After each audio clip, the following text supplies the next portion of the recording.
seperti kesibukan apa ya? Ya yang jelas kita selalu apa namanya memanfaatkan semua peluang dan waktu kita ya untuk aktivitas rutin. Saya bekerja di fasilitas kesehatan pemerintah, selalu bergerak ya memang di bidang kesehatan gigi ya karena memang profesinya adalah seorang terapis gigi dan mulut. Jadi ya kerjaan sehari-harinya itu membina anak-anak gitu ya untuk aware dengan kesehatan giginya. Nah, kali ini sih memang bukan saja anak-anak, tapi kita memang harus membina key personnya juga ya, orang tua ya, Masya Allah gitu. ya. Mungkin begitu aktivitas sosial juga ya mudah-mudahan di sela-sela waktu luang aktivitas sosial kita di masyarakat seperti itu mungkin deh ya. Ya, Ya. Masya Allah, siap. Ibu, Alhamdulillah ya, kita bertemu dengan ahlinya pada hari ini. Tentunya kita langsung saja ke pematerian, tapi sebelum itu saya izin membacakan CV terlebih dahulu ya, Ibu. Oke. Eh, Nama Ibu Deli Lazuli Finida Siska ya. Lahir di Kayu Aro 8 November 1979, sebuah desa kecil di kaki Gunung Kerinci, Provinsi Jambi. Nah, beliau ini adalah seorang ibu dari dua orang putra yang keduanya sudah beranjak remaja, Masya Allah. Terus memulai pendidikan bidang kesehatan gigi sejak dari SPRG atau Sekolah Pengatur Rawat Gigi di Poltekkes Depkes Provinsi Jambi, lulus pada tahun 98, kemudian melanjutkan ke jenjang Diploma Kesehatan Gigi di Poltekkes Kemenkes Bandung pada tahun 2001, hingga ke jenjang Sarjana Terapan Kesehatan Gigi di Poltekkes Kemenkes Tasikmalaya dan lulus pada tahun 2020. Terus pernah juga mengenyam pendidikan di Fakultas Kesehatan Masyarakat Universitas Respati Indonesia dan lulus pada tahun 2004. Terus pengalamannya yakni berpengalaman selama lebih dari 20 tahun bekerja sebagai praktisi kesehatan gigi di fasilitas kesehatan pemerintah, serta aktif sebagai pengurus di organisasi profesi terapis gigi dan mulut tingkat Provinsi Jawa Barat, dan juga organisasi wanita yang bergerak di bidang pemberdayaan dan ketahanan keluarga. Terus konsen membina upaya kesehatan gigi anak usia dini melalui pendekatan UKGS di TK atau PAUD nih, Masya Allah. Langsung saja nih ya Bapak Ibu yang sudah hadir, kayaknya udah gak sabar gitu ya ingin mendapatkan ilmu pada hari ini. Nah, sebelum itu juga siapkan dulu catatannya ya Bapak Ibu yang hadir. Boleh juga nih, saya tunggu open kameranya nih Bapak Ibu supaya kita bisa lebih berinteraksi. Terus dan siapkan fokus terbaiknya. Mari kita sama-sama dengarkan, simak bersama-sama materi pada hari ini tentang perkembangan dan kesehatan anak usia dini yang akan disampaikan oleh Ibu Deli kepada Ibu. Saya persilahkan. Baik teh, terima kasih. Mudah-mudahan kita mengawali sharing sesi kita pada malam ini ya. Sebelumnya mengawali ini semua, selalu kita meluruskan niat bahwa malam ini kita ingin berbagi, kita akan menambah wawasan mungkin ya, mudah-mudahan menambah kebermanfaatan juga untuk kita semua. Robbi zidni ilman warzuqni fahman.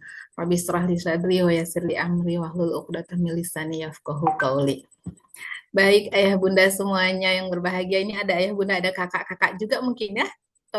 Atau boleh responnya nih, ini kebanyakan ibu-ibu muda atau yang sudah punya ini dulu deh, yang kira-kira putranya sudah bersekolah nih, yang udah punya putra-putri tingkat SD gitu, ada ayah bunda,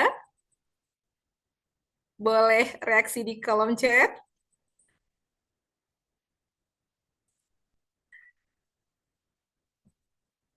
Ada nih, atau ini kebanyakan baru, oh, Ibu Verina, saya ibu baru, anak masih usia 6 bulan, Masya Allah nih, ibu muda nih ya. It, Kakak Anastasia, calon ibu, Insya Allah Bu, Alhamdulillah, betul ya, calon ibu berdaya, ibu cerdas, ibu smart ini, yang selalu bersemangat nih, cari ilmu dulu nih, gitu ya. Ada siapa lagi ini? Ada ayah nggak nih ya? Calon ibu, masih Teh Anastasia. Kang Ibnu, anak saya masih 2,5 tahun. Ya, ini ayah nih, ayah Ibnu Ramdan. Oke, sepertinya memang kalau masih apa namanya orang tua muda ya. Kalau tadi saya sendiri anaknya udah remaja, ini sekarang berhadapan dengan ibu-ibu dan ayah-ayah muda. Baik, kita izin sharing. Saya izin coba share screen ya, Teh. Dicek dulu ya. Cek dulu. Bismillah.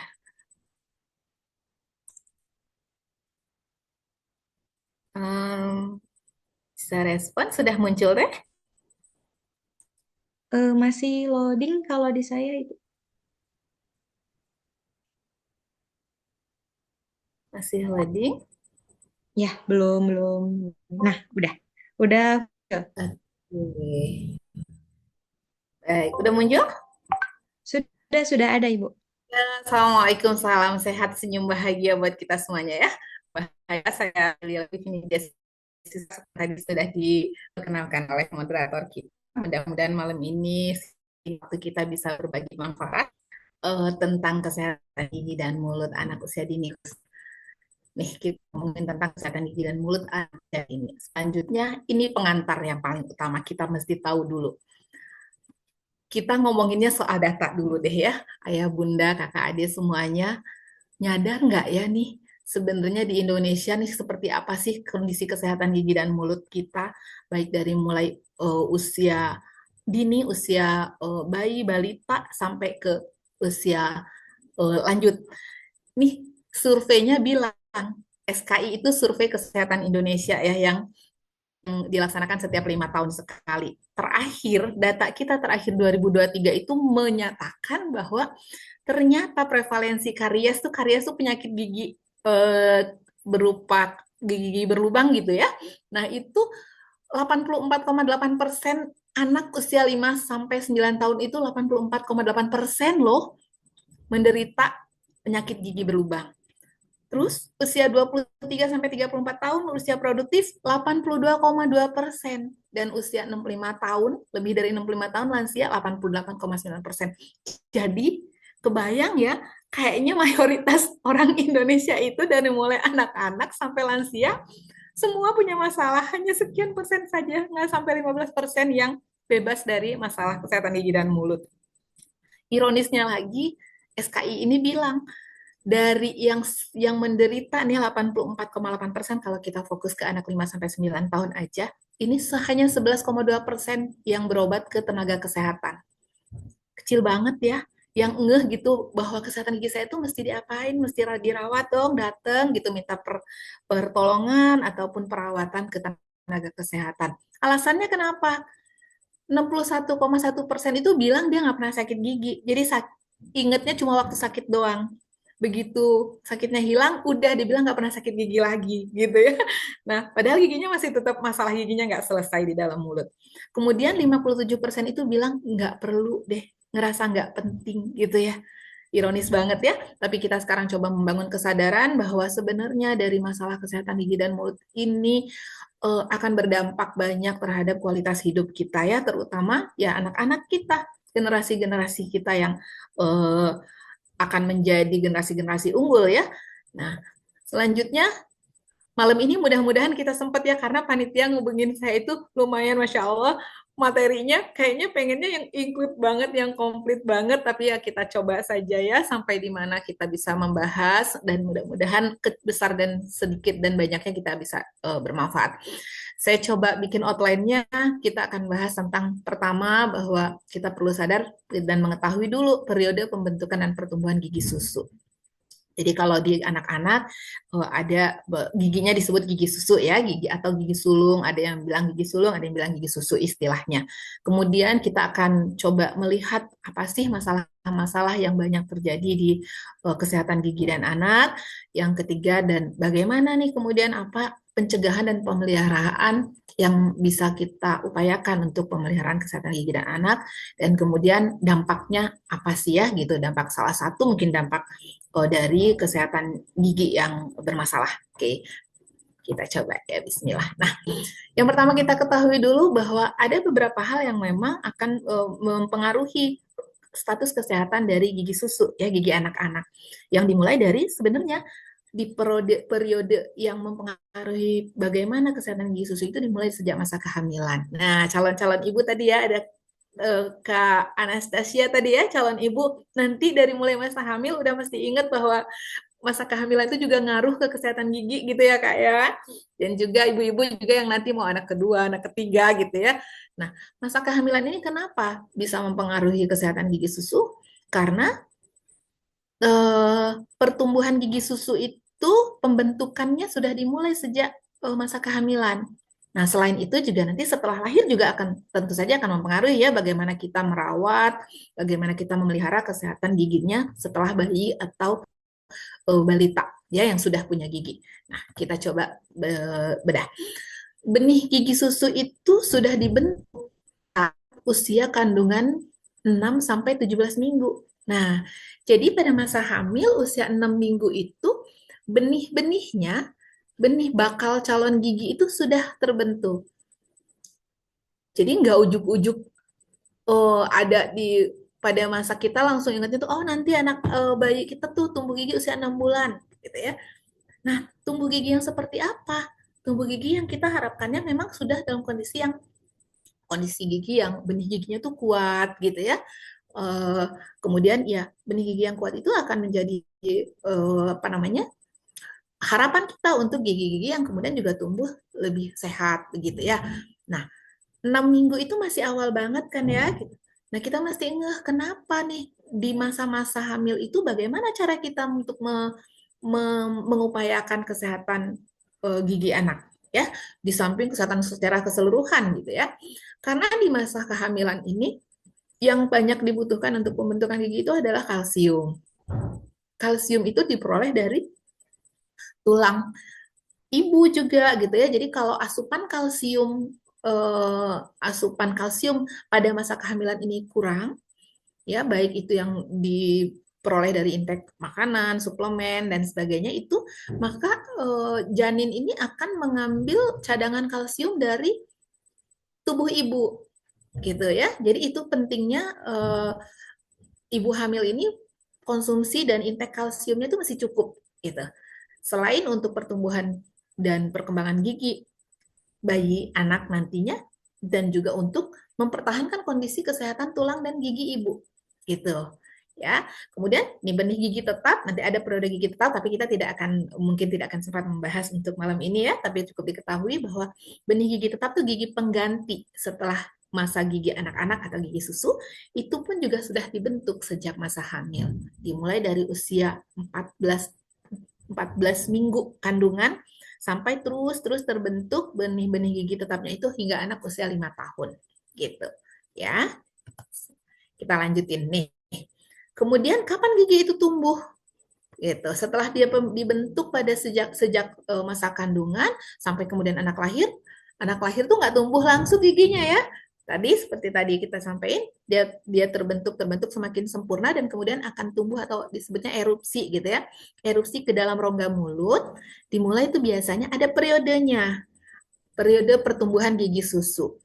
Nah, gigi susu itu tumbuh pertama kali rentang waktunya biasanya ada yang dimulai normalnya 7 sampai 9 bulan itu tumbuh gigi seri pertama. Bayi ya, masih bayi. Walaupun ada yang memang lebih awal 6 bulan gitu ya, tapi itu range-nya seperti itu. Range-nya sekitar 7 sampai 9 bulan itu tumbuh gigi seri di bagian depan. Terus berkembang erupsi-erupsi selanjutnya di 10 sampai 12 bulan itu tumbuh di gigi seri kedua yang sisi-sisinya ya. Berlanjut kemudian di usia 12 sampai 16 bulan tumbuh gigi gerahamnya. Jadi gigi taringnya yang ketiga itu diloncat dulu, belum tumbuh biasanya. Pertumbuhannya akan pindah ke gigi geraham susu. Nah, nanti setelah usia 16 sampai 20 bulan itu tumbuh gigi taringnya dan setelah itu gigi itu kan tumbuh sempurna seluruhnya di rongga mulut anak di usia rentang 24 sampai 30 bulan atau 2,5 tahun ya.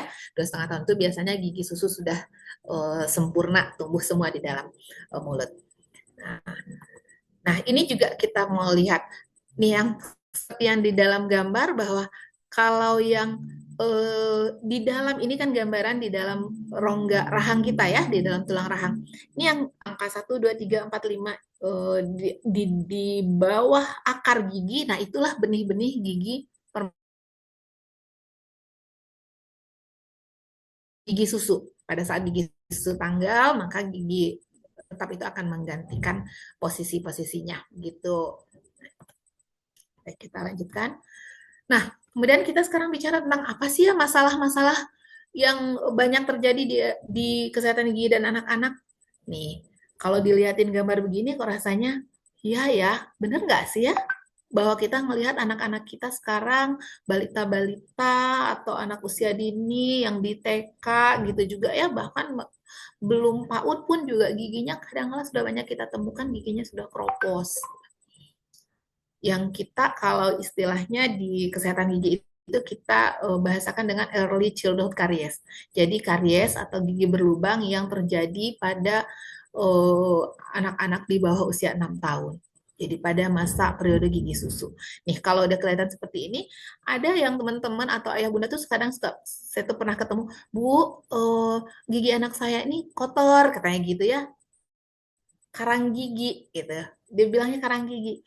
Nah, kita tuh harus membedakan dulu nih, ayah bunda juga mesti bisa membedakan mana itu karang gigi, mana itu gigi eh, yang sudah mulai rapuh, yang akan menjadi berkembang menjadi gigi berlubang. Cara sederhananya gini aja. Coba cek pakai kuku. Angkat gigi bibir anak ya, selalu kalau mau periksa gigi anak selalu angkat bibirnya ke atas. Lihat kadangkala sering terjadi perubahan warna kecoklatan di dalam di giginya. Jadi walaupun giginya masih ada, udah ada banyak warna coklat-coklat di gigi di leher giginya itu ya yang dekat gusi. Sentuh dengan kuku. Kalau dia terasa cembung, itu mungkin karang gigi. Walaupun biasanya jarang terjadi ke anak-anak. Kalau dia rata, itu artinya stain atau pewarnaan gitu ya. Tapi kalau dia cekung itu sudah jelas akan menjadi karies gigi ya atau kroposnya gigi. Kalau kita biarkan saja berkembang terus berkembang, giginya cepat sekali akan menjadi habis dan jadi gambar di sebelahnya ya, sampai gripis kalau eh, masyarakat umum bilang tuh suka bilang gripis giginya Bu gitu ya. Padahal ini adalah efek dari kita nggak ngeh di awal masih saat kita masih bisa melakukan penyelamatan dari giginya. Kemudian masalah apa nih? Kenapa ya kok bisa terjadi giginya keropos? Nih, bagus ya anaknya sih minum susu ya. Sayang-sayang dong kita pasti sayang sama anak-anak dikasih susu. Tapi pemberian susu dalam botol ini adalah penyebab utama dari karies atau masalah kesehatan gigi pada anak-anak kita. Secara nggak sadar kita susunya baik ya, namun cara pemberiannya itulah yang perlu kita perbaiki. Sangat tidak dianjurkan memberikan susu pada saat anak tidur ya, apalagi sampai terlelap seperti ini. Karena inilah yang menjadi air susu yang mengandung gula itu tergenang di rongga mulutnya. Dan kemudian nanti kita akan ada slide-slide selanjutnya nanti bagaimana mekanismenya dia akan berubah menjadi asam dan kemudian mengeroposkan gigi ya. Jadi anjuran yang utamanya adalah ASI.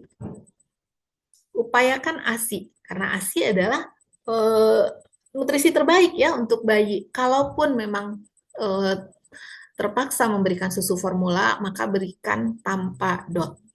Upayakan pakai sendok aja, pakai sendok satu gelas kecil ya atau satu botol susu ya berapa mili gitu kalau bayi kan tidak akan membutuhkan terlalu lama waktunya untuk kita suapin mereka pakai sendok gitu ya dan kemudian nanti dibersihkan.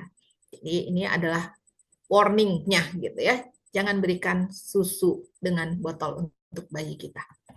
Selanjutnya, nah ini biasanya udah tumbuh ya, udah di usia gigi yang sudah di atas 2,5 tahun gitu ya, atau giginya sudah mulai lengkap di dalam rongga mulut. Ini juga banyak terjadi infeksi, abses, giginya sampai bernanah karena tadi awalnya adalah karies atau gigi yang berlubang.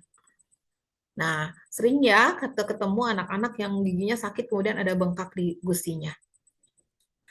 hati-hati kalau sudah terjadi bengkak seperti ini, sudah terjadi nanah di jaringan gusinya, karena ini menandakan infeksinya sudah berlanjut sampai ke saraf gigi ya. Segera datang ke fasilitas kesehatan untuk dilakukan pertolongan gitu ya, jangan kita biarkan. Dan mudah-mudahan ini tidak terjadi di anak-anak kita ya, untuk ibu-ibu dan ayah bunda yang aware terhadap kesehatan gigi dan mulutnya nih, terutama yang bergabung di Zoom malam ini udah pasti yang sangat peduli gitu ya. Selanjutnya nih, akar gigi susu ini karena sudah dibiarkan tadi ya, dari mulai berlubang dibiarkan saja, kemudian sampai terbentuk nanah masih dibiarkan saja, cuma diobatin aja ya, karena memang kalau pada saat apa namanya gusinya bengkak itu diobatin pakai antibiotik memang betul bisa kempes gitu ya. Tapi ibaratnya kalau kita ibaratnya ada pabrik nanah, karena itu yang bengkak tuh nanah ya, kalau dikasih antibiotik itu kayak distribusinya aja. Nanahnya keluar kayak dari produksi pabrik itu, dia keluar distribusikan, tapi pabriknya terus berproduksi. Masih ada terus produksi nanahnya di sana, dan itu kalau berlanjut terus-menerus giginya habis, inilah yang akan timbul. Gusi ini bukan gigi baru. Seringkali orang tua itu datang ke fasilitas kesehatan itu bilang, "Bu, gigi anak saya tumbuh di atas," gitu. Tumbuh di gusi. Padahal ini bukanlah gigi baru, ini adalah akar gigi susu yang karena pembusukan yang berjalan lama dan kronis, itu akhirnya gigi ini mati ya, gangren gitu, istilahnya gangren, giginya mati kemudian menembus keluar ke gusi. Dan gigi ini sangat tajam, ujung akar gigi ini sangat tajam, seringkali bahkan sampai melukai mukosa bibir ya, sampai noblos gitu. Nah, anak-anaknya juga kadang nggak ngeh, masih ada juga orang tua yang nggak ngeh kalau anaknya cuci muka begitu, kok anaknya ngeluh sakit, nggak tahu kenapa, dibilang sariawan aja, nggak dilihat, ternyata begitu bibirnya diangkat ada ujung akar gigi yang sudah menembus ke mukosa bibir ya. Kalau ini ya sudah pasti sudah perlu oh, tindakan ya, ini sudah sangat lanjut dan perlu tindakan pertolongan, giginya mau tidak mau ya harus dicabut ya, walaupun belum waktunya pertumbuhan gigi barunya, gigi gantinya belum ada mungkin ya, tapi anak-anak sudah harus mengalami ompong yang terlalu dini ya, yang nanti juga ngefek tuh ke yang lain-lainnya, ke pertumbuhan gigi-gigi seterusnya gitu ya, gigi penggantinya. Baik, kita lanjut. Ini juga banyak terjadi. Masalahnya disebut gigi persistensi. Gigi persistensi itu gigi yang gigi dewasanya, gigi tetapnya udah tumbuh, gigi pengganti ya, yang tadi kita pernah di slide sebelumnya ada benih-benih gigi di bawah gigi susu. Nah, gigi tetapnya ini sudah tumbuh, tapi gigi susunya belum lepas. Ya. Terlambat, bisa jadi terlambat di apa namanya dicabut, atau mungkin memang orang tuanya nggak ngeh gitu, nggak tahu bahwa ini gigi kok udah ada tumbuh dua gitu, karena anaknya nggak ngeluh goyang gitu. Ada yang nggak goyang, kemudian di masa-masa pertumbuhan itu dimulai di usia 6 tahun ya, gigi gigi tetap itu mulai tumbuh menggantikan gigi susu. Nah, ini juga akan mempengaruhi nanti ke susunan gigi ya. Itu mungkin ya. Nah, 4 masalah utama yang banyak terjadi di samping kasus-kasus yang lainnya. Nah, ini proses terbentuknya karies atau gigi kropos ya, gigi berlubang. Di dalam mulut kita tuh memang sudah ada bakteri, mikroflora, yang secara normal memberikan keseimbangan di mulut. Namun, kalau saat keseimbangan ini terganggu, itulah yang akan menjadi masalah. Nah, yang makanan-makanan yang memang menjadi apa namanya potensi besar untuk bakteri ini berkembang dan kemudian menjadi bakteri yang patogen atau yang bakteri yang menyebabkan penyakit, itu adalah makanan-makanan yang sifatnya mudah di metabolisme bakteri berupa fermentasi gitu ya, berupa fermentasi dari karbohidrat ya. Fermentasi karbo itu apa? Tepung gitu ya, sukrosa, gula, itu mudah difermentasi dan nanti dia berubah menjadi asam saat bertemu dengan bakteri dan saliva gitu ya. Dalam saliva itu apa? Air ludah ya. Dia berkembang, kemudian hasil metabolisme ini akan berubah menjadi asam.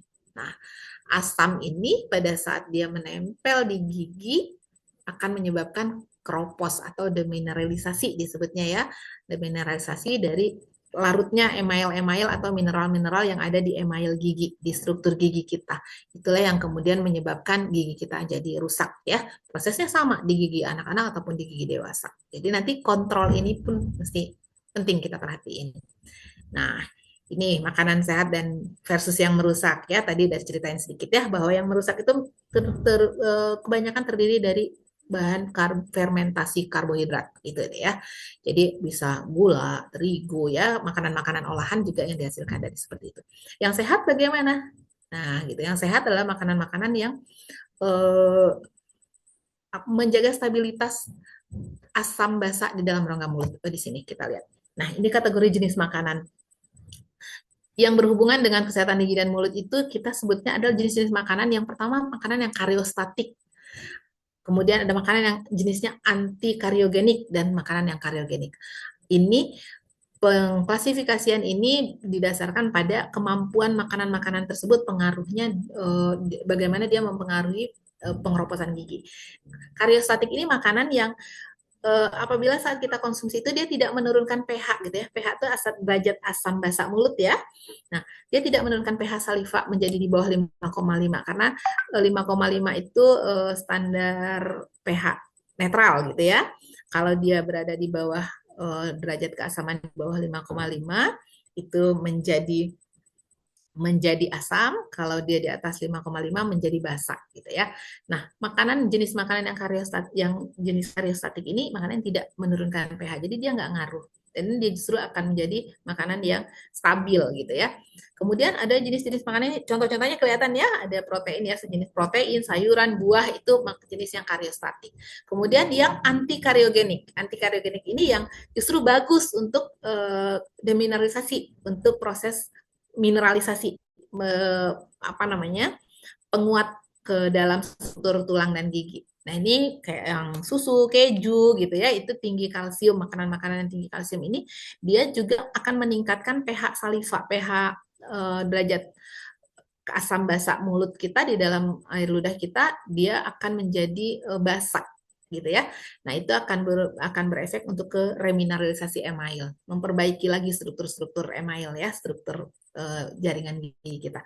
Dan kemudian ada contoh makanan yang kariogenik. Nah, ini makanan yang benar-benar potensinya sangat merusak karena pada saat kita konsumsi dan setelah 30 menit mengkonsumsi makanan-makanan jenis kariogenik ini, pH mulut kita tuh akan turun gitu, akan turun menjadi asam gitu gitu dan dia akan melarutkan email.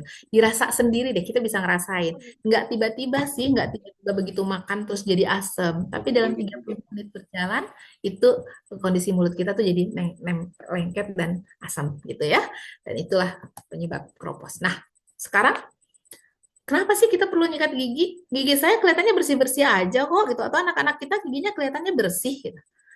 Gigi yang bersih ini, gigi yang terlihat putih, sebenarnya belum tentu bebas dari bakteri. Karena bakteri ini hidup di lapisan yang seperti lem gitu ya, yang bening dan tidak terlihat. Beda sama sisa makanan yang nyelip gitu ya, ada sayur, cabai gitu nyelip, nah itu memang kelihatan. Tapi bakteri ini tumbuhnya justru di lapisan yang disebut plak. Plak ini sifatnya di bening tapi lengket. Ini yang di atas seperti terlihat biasa saja, tapi begitu diberi pewarnaan karena ada suatu bahan yang kita bisa melihat sebenarnya hanya zat pewarna ya sederhana. Kalaupun ibu-ibu atau ayah bunda tuh mau pakai pewarna makanan yang aman, itu juga bisa dibuat untuk dilarutkan kemudian dioleskan ke gigi anak untuk melihat ada plak nggak di giginya gitu ya. Tapi kita sebut bahannya sebagai disclosing solution karena sudah dicampur ya, sudah dicampur dengan fruktosa, misalnya ada pemanisnya supaya nyaman gitu. Pada saat kita beri pewarna, gigi yang terwarnai lebih tebal, lebih berwarna itu adalah gigi yang lapisan plaknya lebih tebal gitu ya. Nah, membiasakan menyikat gigi dengan memberi disclosing solution terlebih dahulu itu akan meningkatkan efektivitas kita dalam menyikat gigi.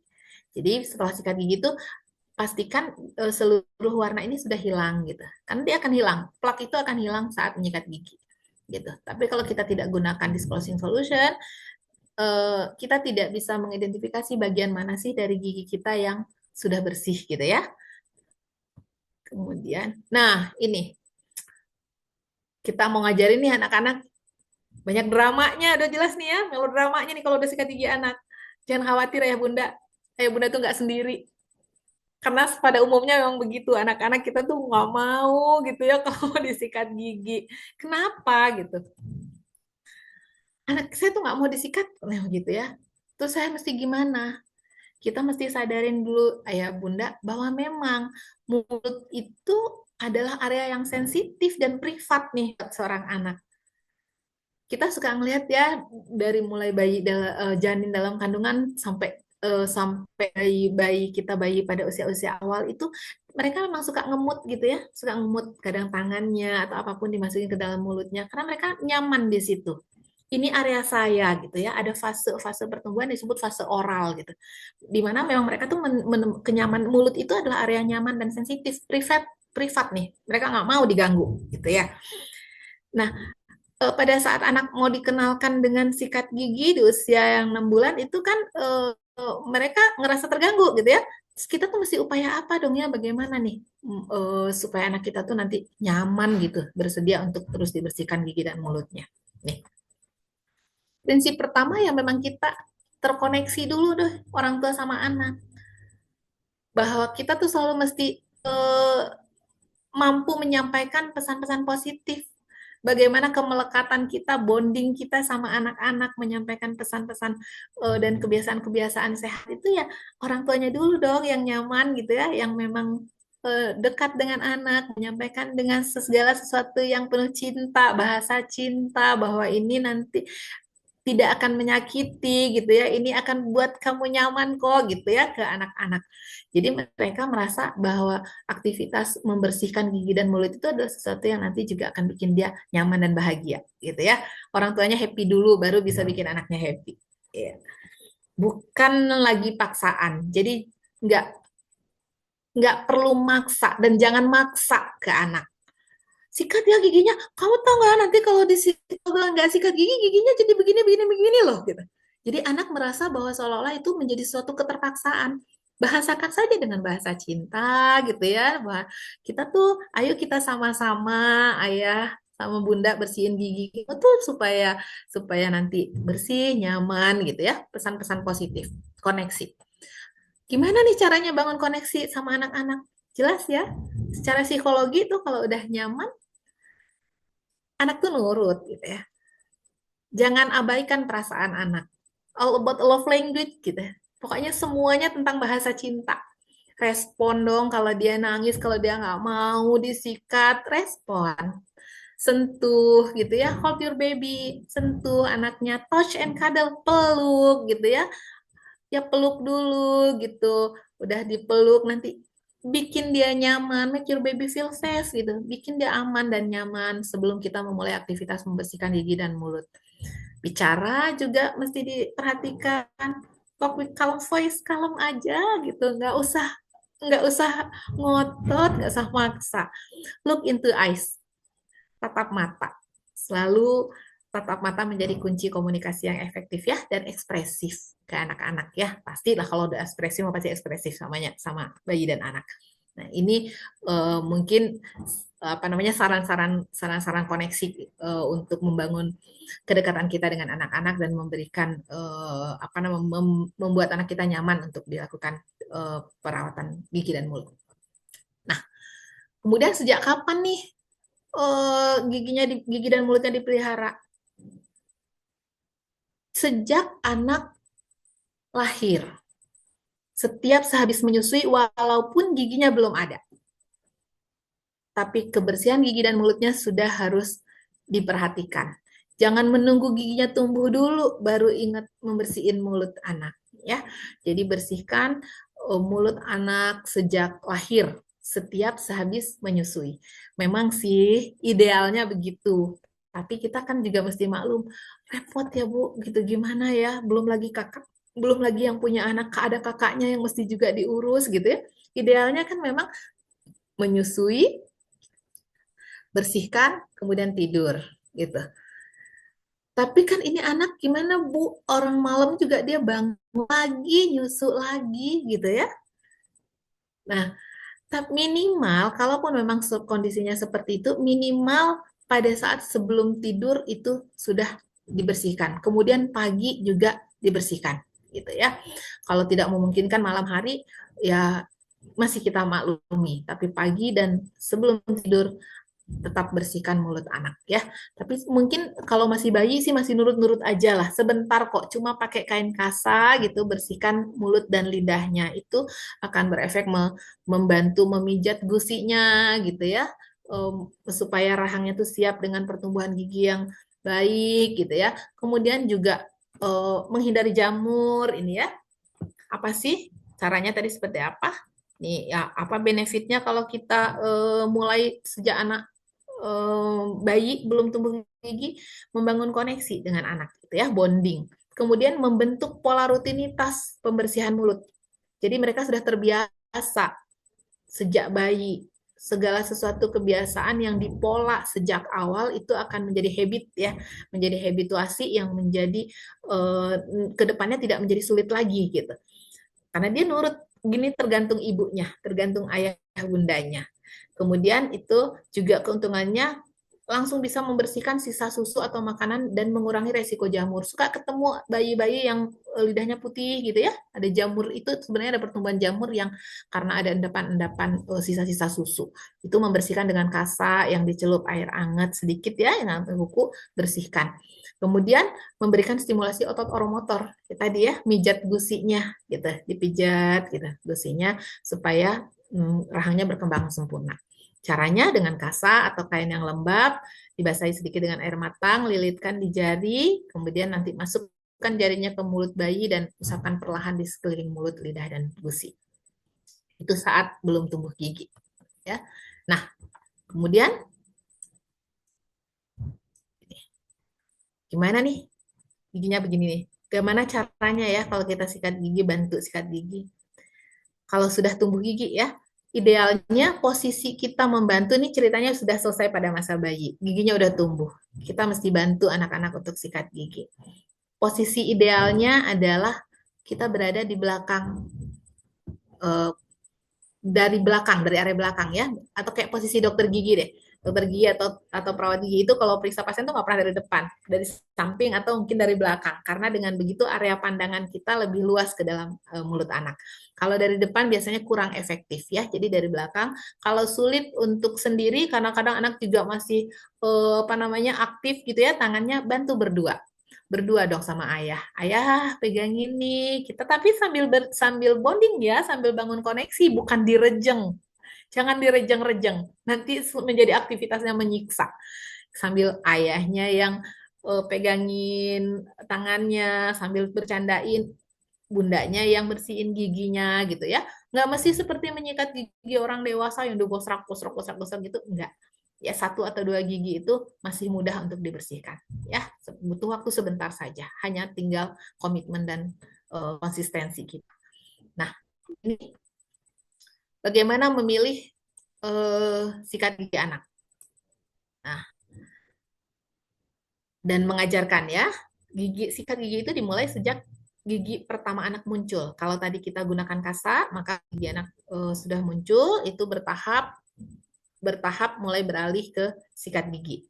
Masih boleh menggunakan kasa, tapi kemudian selalu cek hasilnya, apakah udah bersih atau belum, gitu.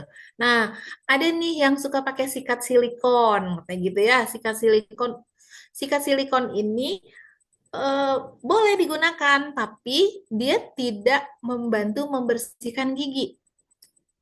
Hanya untuk stimulasi oromotor, stimulasi otot-otot di dalam mulut kita gitu ya. Dan ya untuk happy-happy. Anak-anak tuh enak dipijit-pijitin kalau giginya udah mau tumbuh tuh dipijit gusinya biar biar rasa sakitnya itu terbantu, itu dipijitin tuh enak. Nah, boleh pakai sikat silikon, tapi sikat silikon itu bukan untuk membersihkan gigi gitu ya.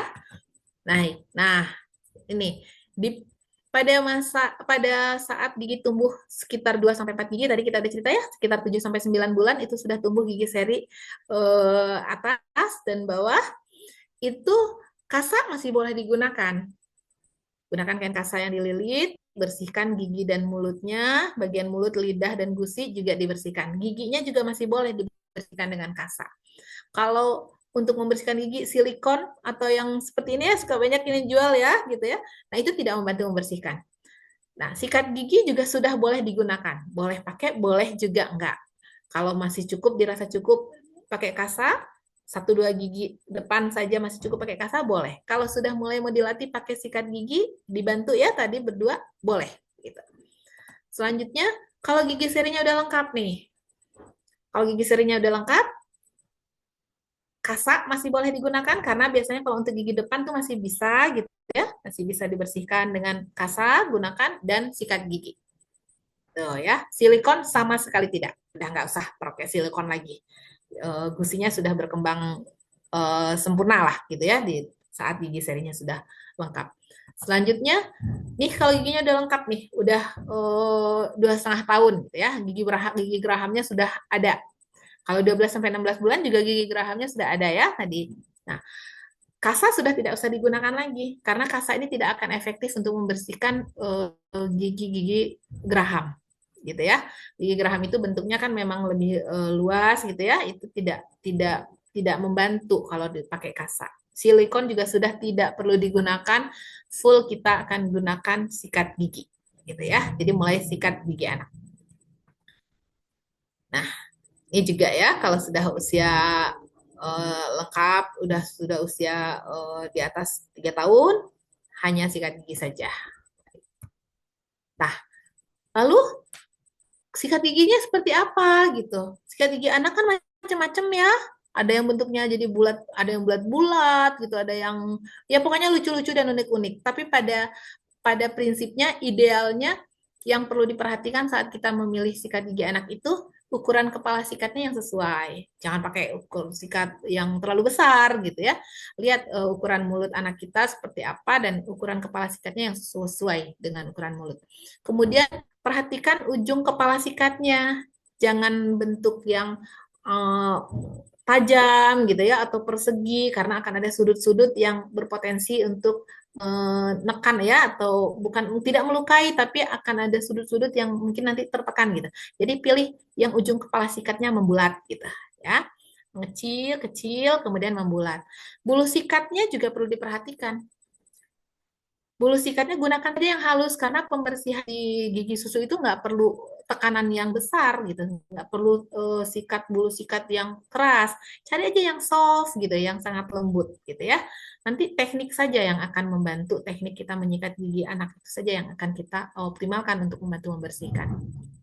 Kemudian eh, pegangan sikat besar dan nyaman digenggam. Cobain Bu digenggam gitu. Jadi nggak sekedar lucu tapi nyaman buat anak kita genggam. Ya, kalau cuma lihat lucu doang gitu, oh ini terlalu besar atau terlalu kecil, itu licin gitu, nggak enak digenggam, itu juga tidak efektif, gitu, tidak efektif untuk membersihkan tekanannya nanti tekanan tekanan tekanan sikat kita tuh nggak optimal. Gitu. Nah, selanjutnya pilih gambar dan warna yang disukai. Tuh. Ya itu memang untuk membuat anak-anak kita lebih happy gitu ya, lebih lebih senang gitu kalau pakai sikat gigi yang dia suka. Nah, kemudian pakai odol nggak ya, Bu? Gitu kalau sikat gigi anak. Oh, anak saya tuh bahaya nggak ya kalau dikasih odol gitu ya. Nah, ukurannya seberapa nih kalau kita mau kasih odol? Seberapa banyak nih pasta giginya? Kalau anak masih di bawah usia 3 tahun, itu nggak perlu banyak-banyak. Cukup sebesar biji beras kecil aja. Nggak perlu sampai seluruh bulu sikat giginya itu tertutupi oleh odol. Ya, cukup saja sebesar biji beras. Gitu. Nah, kemudian dan jangan lupa eh, pasta itu diratakan gitu ya sampai masuk ke dalam bulu-bulu sikat gitu, supaya tidak jatuh kalau saat kita sikat gitu. Kemudian di usia lebih dari 3 tahun gunakan pasta gigi hanya sebesar ya sekira seukuran biji jagung, nggak perlu full gitu ya. Dan nih contoh yang salah sampai banyak banget odolnya gitu. Kita tidak memerlukan pasta gigi sebanyak itu gitu untuk menyikat gigi ya. Karena nanti eh, bukan sekedar banyaknya pasta yang membuat gigi gigi anak-anak itu bersih pada saat disikat, tapi gerakan sikatnya gitu ya. Nah, terus pertanyaan lagi yang sering muncul adalah, tapi anak-anak tuh nggak bisa kumur bu, gitu. Kalau mau kumur-kumur disuruh kumur tuh dia nggak bisa gitu.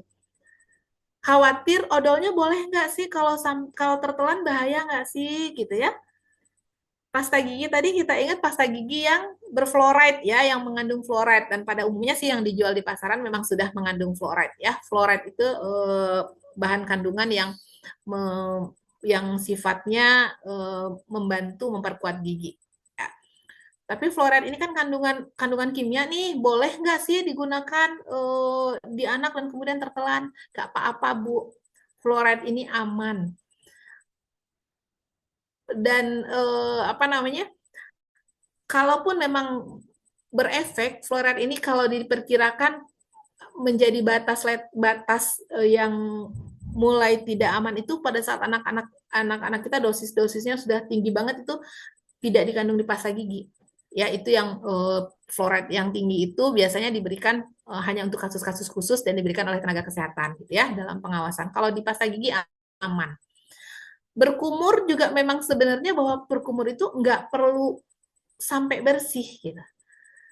Bahkan kalau Kemenkes menganjurkan hanya berkumur 1 kali saja setelah sikat gigi. Orang dewasa juga sama. Begitu setelah sikat gigi, kumur 1 kali, buang, selesai.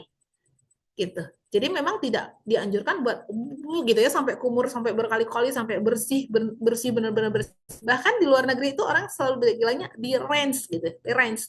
Hanya dibilas gitu. Kan kalau kita lihat gitu ya, selesai sikat gigi, selesai sikat gigi, ambil air secukupnya, selesai, lap, selesai gitu ya. Kenapa begitu? Kita masih sering keliru nih kalau sikat gigi itu kumur-kumurnya bisa 1 gayung gitu ya, sampai bersih banget. Nah, padahal itu bukan efek yang baik. Kita inginkan efek fluor atau fluor yang terkandung di pasta gigi itu untuk menempel gitu di gigi. Jadi memang secukupnya saja 1 kali kumur aja gitu. Ya, dewasa juga sama. Tidak perlu sampai berkumur berbanyak-banyak air gitu ya. Dan ingat berikan fluoride sejak awal gitu ya, yang terkandung di pasta gigi. Kemudian juga untuk resiko-resiko yang lebih tinggi, fluor itu diberikan di fasilitas kesehatan gitu ya. Ada yang diberikan dengan cara berkumur, ada juga yang diberikan dengan cara dioleskan gitu. Itu untuk melindungi gigi-gigi anak kita agar tidak mudah keropos. Terus ini juga, tapi Bu, anak saya tuh maunya tuh sikat gigi sendiri. Boleh nggak ya? Perhatiin, Bu. Apakah iya anak kita sudah mampu menyikat gigi sendiri? Minimal kita mengukurnya dengan memperhatikan 3 hal deh. Anak kita tuh udah bisa menulis dengan baik belum ya? Gitu ya. Atau dia udah punya kemampuan kancing baju sendiri nggak ya? Atau dia ikat tali sepatu tuh udah sendiri atau masih dibantu ya? Kalau memang anak sudah ya minimal 3 indikator ini mereka sudah mandiri, mungkin memang kemampuan motorik mereka sudah bagus. Boleh nih anak mulai dilatih buat sikat gigi sendiri gitu ya. Tapi anjurannya sih kalau di bawah 6 tahun itu belum deh gitu ya. Masih bantu bantu oleh ibu ayah bundanya. Sikatin giginya seperti tadi posisinya dari belakang ya. Kayak gitu. Kalaupun memang kita akan melatih anak-anak untuk sikat gigi sendiri, boleh dibantu, tapi boleh sikat gigi sendiri, tapi kemudian setelah itu kita ulang. Kalaupun nggak diulang waktu itu, malam harinya mesti dari kita yang sikat pada saat malam hari ya. Kalau misalnya paginya anaknya pengen sikat gigi sendiri, malamnya kita deh gitu ya, dibantu atau diulang. Kemudian di usia 6 sampai 8 tahun boleh nih sikat gigi, tapi masanya supervisi, diawasi gitu ya. Jadi anak-anak kita itu ya boleh kalau sudah terlatih sejak awal bisa kita lepas mandiri itu sudah di atas usia 8 tahunan lah begitu ya kira-kira. Nah, jadi dari materi kita tadi ya 4 pesan dasar yang kita mau mau titip nih sama ayah bunda semuanya. Pertama, bersihkan mulut bayi setelah menyusui. tolong dibersihin ya.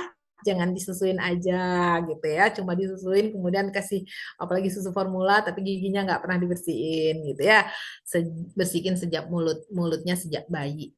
Kemudian pada saat anak mulai menyikat gigi, gunakan pasta gigi berfluoride sejak dini. Ya, pasti itu mudah. Kemudian batasi makanan manis dan makanan-makanan yang bersumber dari fermentasi karbo ya. Kayak yang manis, yang tepung-tepungan gitu ya, terlalu itu tolong dibatasi. Setelah itu pesannya cek rutin. Cek rutin. Anak-anak diperkenalkan dengan tenaga kesehatan gigi sejak awal. Tenaga kesehatan gigi bukan monster yang menakutkan gitu ya. Nanti kalau giginya sakit dicabut loh ya gitu. Nanti dibawa ya cabut ke dokter ya. Nah, jangan pesannya tolong jangan seperti itu. Terapis gigi dan mulut, dokter gigi itu sahabat anak gitu ya. Kenalkan mereka lebih awal, berikan kenyamanan buat mereka untuk periksa gigi. Periksa gigi bukan sesuatu yang menakutkan karena tidak hanya datang saat sakit. Jadi memang sebelum mengeluhkan kondisi kesehatan gigi yang terganggu, bawa aja rutin supaya anak kita tuh sudah mengenal bahwa kesehatan gigi itu dijaga. Kalau bawanya udah dalam kondisi sakit ya memang jadi menakutkan gitu ya, duduk di dental unit atau di kursi gigi gitu seperti mau diapain gitu ya. Nah, itu akhirnya menimbulkan trauma ke anak-anak kita. Jadi bawa anak kita sejak awal. Nah, sekarang waktu saya masih banyak nih Teh. Iya Masih Ibu, ada waktu. untuk waktunya boleh sekitar 10 menit lagi. Nggak apa-apa Ibu. Ya udah lebih 40 menit mungkin ya tadi. Ya, Singkat aja mungkin ya. ya boleh. Akhir kita mau ngomongin dampaknya gitu ya dengan kesehatan dan perkembangan anak-anak kita secara keseluruhan. Gimana sih kesehatan gigi mempengaruhi kondisi kesehatan anak-anak kita? Gizinya terutama ya. Nih, kita kenalnya tuh masalah masalah gizi utama tuh nutrisionis kita tuh ahli-ahli gizi kita udah menentukan bahwa sudah menyampaikan bahwa masalah gizi kita tuh udah bukan sekedar gizi buruk, tapi disebutnya triple burden malnutrition. Masalah gizi itu ada tiga, bisa kurang gizi, bisa juga gizi lebih gitu ya, bisa juga stunting atau anak yang pendek ya, tinggi badannya kurang untuk seusianya. Nah, itu adalah tiga masalah gizi utama. Nah, pengenalannya sedikit ya, kalau wasting dan stunting itu undernutrition atau gizi kurang itu ada wasting dan stunting. Wasting itu gizi kurang dan gizi buruk. Kalau stunting, gizi kurang dan gizi stunting itu anak yang tumbuhnya lebih pendek dari anak seusianya gitu ya. Ini wasting. Wasting itu ditandai dengan berat badannya rendah bila dibandingkan terhadap tinggi badannya. Tinggi badan anak dan berat badannya itu nggak seimbang. Itu gizinya kurang atau lebih lanjutnya gizi buruk. Kemudian ya anak kelihatan tampak sangat kurus. Lingkar lengan atasnya tuh kecil gitu ya di lengan atas. Nah, penyebabnya apa? Penyebabnya asupan dietnya memang tidak memadai baik dari segi kualitas dan kuantitas. Nah, kalau asupan diet ngomongin asupan dietnya, asupan makanan mulai masuk makanannya tuh dari mana ya? Dari mulut dong ya gitu. Nah, kalau anak-anak kita sudah bermasalah di dalam kesehatan gigi dan mulutnya, gimana mereka mau mencerna makanan dengan baik? Lawang makannya juga susah gitu ya. Kalau anak-anak kita mau dikasih makanan dengan jenis makanan yang bervariasi, gimana mau makan nyaman? Di dalam mulut dan giginya udah kropos seperti yang tadi gambar awal gitu ya. Jadi bagaimana kesehatan gigi dan mulut ini memegang peranan yang sangat penting di dalam upaya apa namanya membuat anak-anak kita tuh sehat gitu, pertumbuhan dan perkembangan fisiknya itu baik gitu ya. Nah, ya pasti asupan diet gitu. Jadi upayakan ya seluruh aspek kesehatan di dalam tubuh anak itu kita perhatikan gitu ya. Jangan sampai muncul, kalaupun memang mereka masih bisa makan, pencernaannya juga sudah akan terganggu gitu ya. Mereka harus kalau giginya sudah rusak itu kan, kalaupun mereka bisa makan, mereka tidak akan mengunyah dengan sempurna. Makanan yang masuk tuh akan langsung ditelan langsung ditelan dan langsung masuk ke lambung. Lambung kita yang mestinya hanya bekerja untuk melumatkan saja makanan yang sudah kita hancurkan di dalam dengan pengunyahan, sekarang masih gede-gede udah langsung ditelan sama anak-anak. Kemudian masalah lambung lah yang akan berpotensi terjadi gitu ya. Maka lambung yang harus bekerja keras menggiling lagi makanan yang tadinya udah langsung masuk aja tanpa dikunyah gitu ya, berefek ke kesehatan pencernaannya gitu. Kemudian ini tentang gizi kurang ya. Kemudian stunting tadi ya yang masih undernutrisi itu stunting. Stunting itu ditandainya dengan tinggi badannya yang pendek dari anak seusianya. Kemudian cara-cara tandanya juga wajahnya biasanya lebih lebih muda, kelihatan lebih muda dari anak seusianya, agak lambat gitu ya pertumbuhannya. Kemudian status gizinya mungkin bisa baik. Kalau status gizi tadi ya berat badan per tinggi badan itu bisa jadi baik, tapi tubuhnya pendek gitu. Nggak senormal anak di atas usianya. Memang ada pengukuran tersendiri ya. Apa namanya ahli gizi kita tuh punya antropometri yang menentukan standarnya untuk anak usia sekian, tinggi badannya semestinya sekian gitu ya. Nah, itu tidak memenuhi standar, itulah stunting. Stunting ini juga efeknya kemana? Ke perkembangan kecerdasan gitu ya, perkembangan apa namanya fisik dan intelijensi. Apa sih penyebab stuntingnya itu?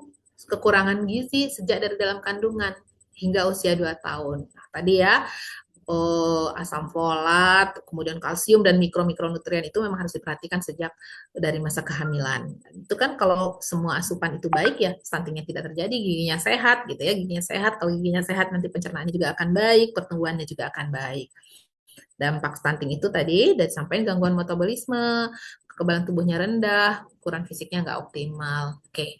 Kemudian masalah yang lain ada anaknya sih mau makan nih, tapi jadi kegemukan gitu ya.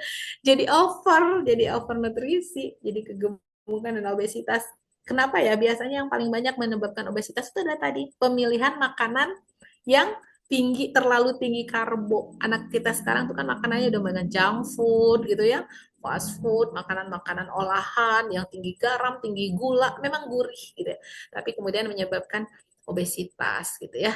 Kalau udah makanan-makanan dengan jenis-jenis yang seperti itu, yang makanan junk food, makanan fast food, makanan yang tinggi karbo, tinggi gula, badannya terlalu gemuk dan kecenderungan dia menderita masalah dan kesehatan gigi dan mulut juga tinggi. Kayak gitu ya. Nah, walaupun memang overnutrisi ini memang bisa dipengaruhi dengan genetik juga, tapi terpengaruh juga dari kebiasaan makanan dan juga kurang aktivitas fisik. Nah, anak-anak kita mager ya, sukanya cuma sekarang tuh cuma nonton TV, rebahan, terus dikasih gadget aja gitu ya, kurang aktivitas fisik, nggak dikasih kesempatan bermain. Jadi, kalau di sekolah biarin anak-anak deh bermain, aktivitas fisiknya mesti ditingkatin. Nah, oke. Ini tadi ya, sudah ya, faktor keturunan pola makan, kebiasaan makanan, penurunan aktivitas fisik. Oke. Baik, mungkin cukup ya sharing sesi kita malam hari ini. Mudah-mudahan banyak bermanfaat. Terima kasih semua orang terhebat. Jangan lupa bahagia. Masya Allah, Alhamdulillahirrahmanirrahim ya. Tadi Masya Allah materinya dari awal sampai akhir begitu berisi gitu ya. Dan sangat bermanfaat sekali, terutama bagi Bapak Ibu yang sudah memiliki anak gitu ya, jadi bisa menerapkan kepada anak-anaknya insya Allah. Nah, mungkin ada sesi tanya jawab terlebih dahulu, nggak apa-apa Ibu? Boleh. Mungkin dua pertanyaan, ya. Dua pertanyaan bagi Bapak Ibu yang ingin bertanya silahkan, atau mau yang raise hand juga boleh. Tapi di sini sudah ada yang bertanya melalui kolom chat Ibu. Boleh langsung dijawab aja atau gimana Ibu? Boleh yang mana ya? Boleh dibacain teh? Ya, boleh. Siap. Dari yang pertama itu dari Pak Fahmi. Izin bertanya Ibu, anak saya baru 10 bulan lebih, tapi giginya sudah mau 8. Apakah sudah boleh sikat gigi dengan bulu yang lembut? Nah, Oke. kayak gitu. Ya, Iya, satu-satu ya kayaknya teh ya. boleh satu-satu atau mau ditampung dulu Ibu? Kita jawab satu-satu aja deh ya. Siap, siap, boleh. Ya, Pak Fahmi, tadi kalau kita menyimak apa namanya pemaparan materi tadi sudah kita sampaikan ya, sejak giginya tumbuh, walaupun baru satu dua gigi. Jadi kalau giginya udah tumbuh 8, apalagi kalau giginya udah tumbuh 8 ya Pak, udah mesti pakai sikat gigi ya. Kalau 8 tuh 4 di atas, 4 di bawah, masih gigi seri semuanya. Kasak masih boleh, tapi udah nggak terlalu efektif. Sikat giginya sudah harus dibiasakan gitu ya. Pakai, memang pemilihan tadi udah juga ada ya di slide kita, pemilihan sikat gigi yang baik untuk anak-anak. Mudah-mudahan membantu Pak Fahmi ya. Iya. Baik, siap. Semoga terjawab ya, Ibu. Selanjutnya langsung ke pertanyaan Bunda Fitrah. Izin bertanya, Bu, gigi anak saya atasnya sudah karies. Bagaimana cara memelihara agar tidak lebih parah? Apakah boleh dicabut waktunya? Gitu, Ibu katanya. Benar nih. Kalau sudah karies, kita pasti akan lihat seberapa, sudah selanjut apa. Kayak tadi kita di slide pertama, tadi ada gambaran ya, karies awal ataupun karies yang sudah sangat lanjut. Kalau kariesnya masih di awal, masih bisa diupayakan untuk ditambal, Bu, diperbaiki karena penambalan itu kan akan membuang jaringan-jaringan karies yang sudah melunak ya, yang sudah keropos itu dibuang kemudian ditutup dan di dalam bahan tambal itu ada kandungan yang disebut di situ ada fluoride itu ya. Ya membantu nanti menghentikan perjalanan kariesnya itu, perjalanan gigi berlubangnya itu. Nah, itu akan membantu dan membentuk kekuatan kembali sehingga tidak menjadi lebih lanjut. Tapi kalau kariesnya atau gigi berlubang itu betul-betul sudah sangat parah ya perlu dinilai kembali Bu. Nanti biasanya Ibu mesti cek ke fasilitas kesehatan ya, ke tenaga terapis gigi dan mulut, dokter gigi gitu. Nanti mereka akan menilai upaya apa yang bisa dilakukan untuk mempertahankan gigi di dalam rongga mulut. Prinsipnya giginya dipertahankan selama mungkin di dalam rongga mulut sampai masa pertumbuhan gigi tetap ya, kecuali kalau memang ya sudah terlanjur. Jadi kalau sudah terlanjur dan dinilai bahayanya lebih tinggi daripada dipertahankan ya memang harus dicabut walaupun tidak apa namanya kita tuh pasti sebenarnya tidak menginginkan dicabut sebelum waktunya ya. Tapi kalau udah kondisinya kayak tadi ada ya yang sudah akarnya itu udah sampai nembus gusi, ya mau nggak mau itu mah dicabut Bu, walaupun giginya belum waktunya tumbuh. Nah, tapi observasi rutin kita harus perhatikan kapan gigi-giginya tumbuh, cek rutin deh ke fasilitas kesehatan. Gitu mungkin ya. Mudah-mudahan membantu Bu. Baik, siap, Masya Allah ya. Langsung mungkin dilanjut-lanjut aja nggak apa-apa, Ibu. Ya dua deh ya langsung ya Ya, cek rutin. ada dua lagi. Oh, mungkin ini pertanyaan lanjutan dari Pak Fahmi katanya. Cek rutin ke dokter bisa dimulai dari usia berapa gitu, Ibu? Iya, cek rutin dari membiasakan sejak awal ya. Biasanya bahkan justru kalau sekarang tuh fenomenanya bahkan kalau di sini ya, kalau di saya tuh suka ada yang ulang tahun pertama cek ke dokter gigi gitu, cek ke terapis gigi. Jadi di rumah tuh suka Hmm. pada datang gitu, pada yang ulang tahun pertama, anaknya ulang tahun pertama datang. Cuma buat ngobrol-ngobrol aja gitu ya. Memang kadang-kadang belum ada masalah apapun, tapi memang karena kita biasain gitu, ibunya memperkenalkan eh, petugas kesehatan gigi lebih awal ke anak-anak. Ada yang merayakan 1 tahun ulang tahun itu dengan cek dokter gigi. Jadi lebih awal lebih baik gitu ya. Jangan sekedar tinggal kalau sadar masalah aja gitu ya. Oke. Begitu mungkin Pak, lebih awal lebih baik prinsipnya. Oke, baik, siap. Selanjutnya dari Bunda Cika, apakah penyakit gigi bisa turun lewat genetik, Ibu? Lewat genetik. Ya, Ya. eh betul genetik namun itu hanya sekian persen saja ya, kecil sekali. Karena genetik itu gini, yang diturunkan itu adalah kebiasaan, pola-pola kebiasaan dari orang tua. Kalau orang tuanya misalnya suka konsumsi yang tadi ya, suka konsumsi manis, konsumsi karbo, di rumah itu ya mungkin seluruh anggota keluarga juga akan sama nih pola hidupnya. Sehingga kecenderungan orang tuanya giginya rusak, padahal sebabnya hanya karena pola hidup dan pola kebiasaan diturunkan ke anak pola kebiasaan itu juga eh, yang bikin anak kita tuh akan sama persis apa namanya kondisi dan kasus yang terjadi gitu ya.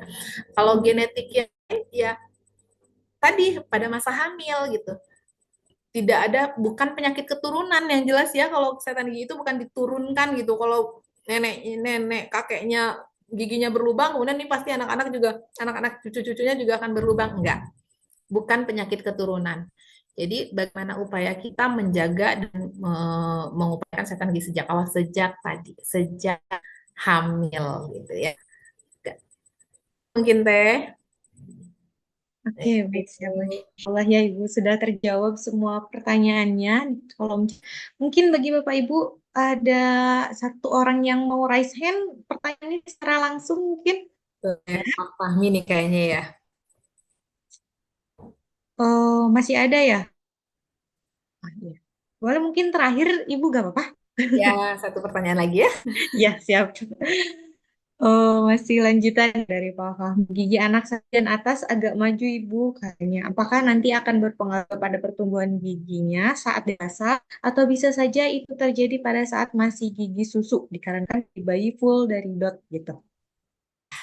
Ya, oh, sepertinya udah ngeh nih bahwa ternyata dot itu memang akan membuat rahangnya itu lebih maju ya. Hisapan anak-anak kita tuh menghisap nih, menghisap dot itu kan akan membuat langit-langitnya biasanya akan jadi lebih cekung gitu. Sehingga di masa bayi kan masih pembentukan rahangnya itu masih ini ya masih dibentuk ya, sehingga rahangnya ini cenderung lebih maju. Jadi kalau udah apalagi kebiasaan-kebiasaan ada kebiasaan ditambah dengan kebiasaan-kebiasaan yang kurang baik ya kayak kayak ngemut di apa ngemut-ngemut tangan gitu ya udah terlalu sering, nah itu juga bisa bikin rahangnya jadi lebih maju ya dan tongos gitu ya. Nah, namun segera hentikan Pak, segera hentikan pemberian dot itu. Jangan, kalaupun misalnya gini, kalau selama ini sudah ya disapih lah gitu, disapih. Jangan berhentikan pemberian dot dan dengan harap eh, rahang ini masih tetap berkembang gitu ya. Kalau masih cepat kita hentikan, rahang anak-anak itu masih berkembang. Di masa periode pergantian giginya, harapan kita dia kalau di supervisi, diobservasi terus pertumbuhannya, ini masih bisa diupayakan pertumbuhannya jadi normal normal lagi ya, karena ukuran rahangnya juga nanti akan masih bergerak gitu ya, masih bergerak membesar menyesuaikan dengan usia anak dan pertumbuhan gigi gigi dewasa gigi dewasanya nanti ya. Ya, jadi upayakan menghentikan kebiasaan-kebiasaan yang kita sudah sadari itu tidak itu sangat merusak ke kesehatan gigi anak. Kayak gitu mungkin Pak Fahmi ya. Mudah-mudahan masih bisa diperbaiki sepanjang kebiasaan yang kurang baiknya dihentikan sesegera mungkin.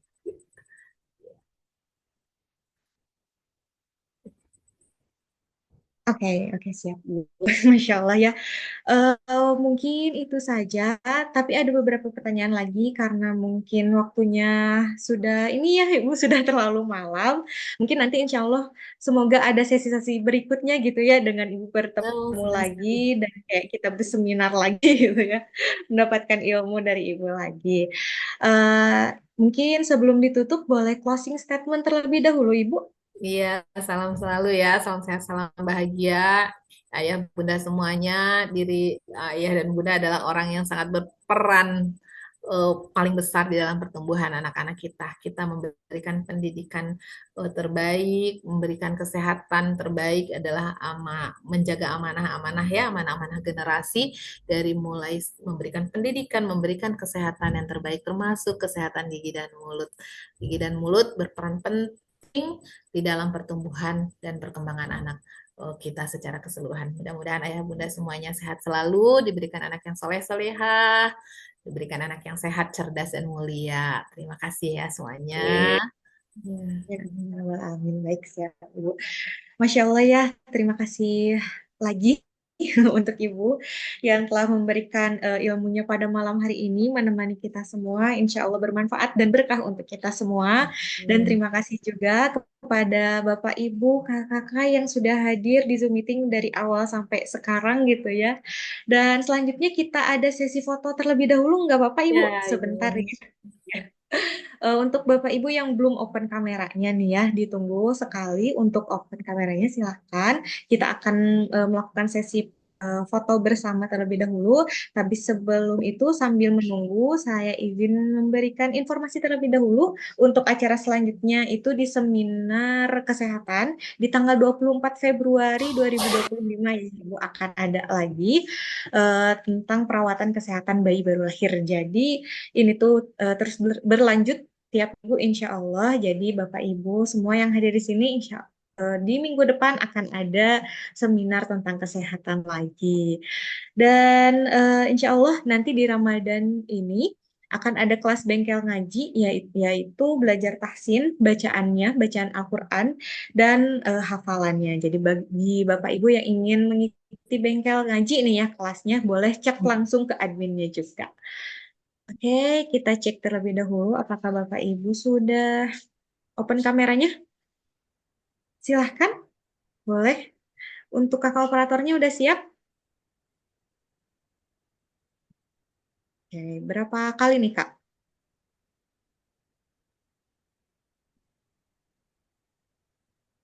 2 kali aja ya? Oke.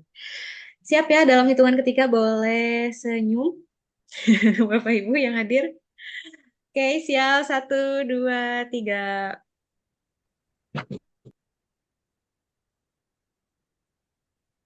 Oke, sambil nunggu Bapak Ibu yang belum open kamera ya. Oke, siap. 1, 2, 3. Boleh bergaya. Oke, siap. Oke, Alhamdulillahirrahmanirrahim. Terima kasih lagi untuk Ibu yang telah menemani kita semua dengan ilmu yang bermanfaat. Terima kasih untuk semua audiens. Mohon maaf bila ada kesalahan. Wassalamualaikum warahmatullahi wabarakatuh. Waalaikumsalam Waalaikumsalam warahmatullahi wabarakatuh. Terima kasih Terima juga. kasih Ibu.